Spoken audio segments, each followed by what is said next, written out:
there is one thing that kind of is, to me, it's a North Star, and I think it can be for all of us. It's simple. It's the fact that behavioral science is extremely lawful, and it's so lawful that it can help. It's your North Star that can help guide you through many unpredictable events.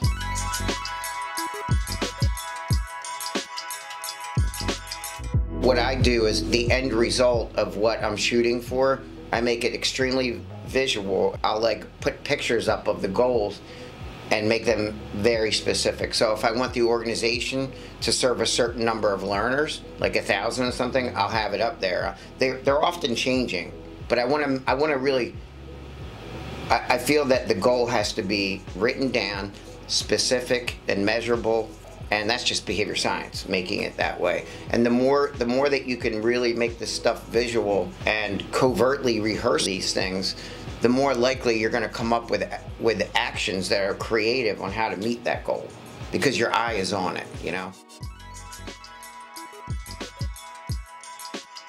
If the goal of feedback is to change future behavior, right? Like that's usually the goal of feedback, to change. You're leading someone to change their behavior, whether it's a learner or an employee. If you never see the person to be able to reward them many times after the undesirable thing that you said to them that would make them better, all that does is make them like irritated and angry with you, and they feel that it was not in good faith.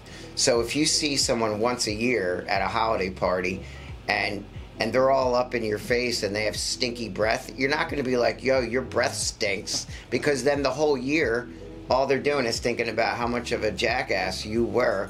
You'd want to pick the moment so that you're going to have many interactions with that person if you're really saying something to them that would benefit them.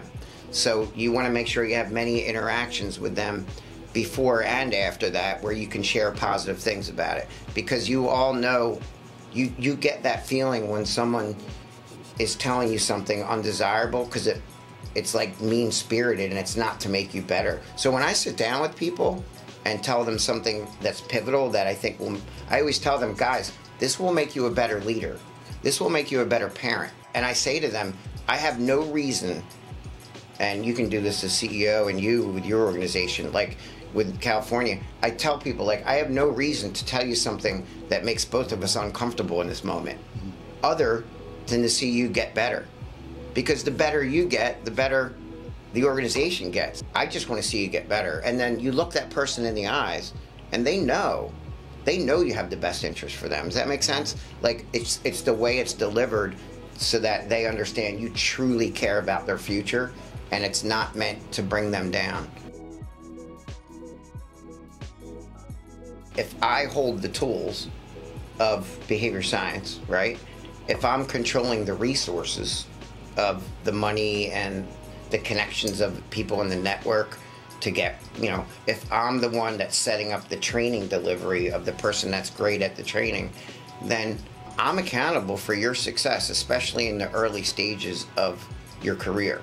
So you really shouldn't really judge a person's performance if you're their leader until you've ruled out the training, you know, these antecedent mechanisms, like the training, the directions were clear, the setting was appropriate for their performance, the right motivators were the pay for performance. It's really like an ABC model, you know, like determining if someone's behavior is because of antecedent reasons, like training, directions, or is it a consequence thing where they're not motivated. Either way, I see it as my fault in the beginning.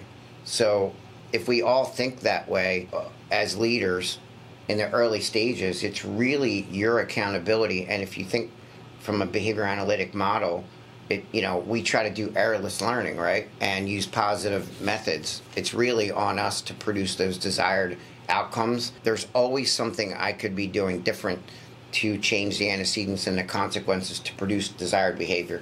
The only question that I often come across is, to what expense?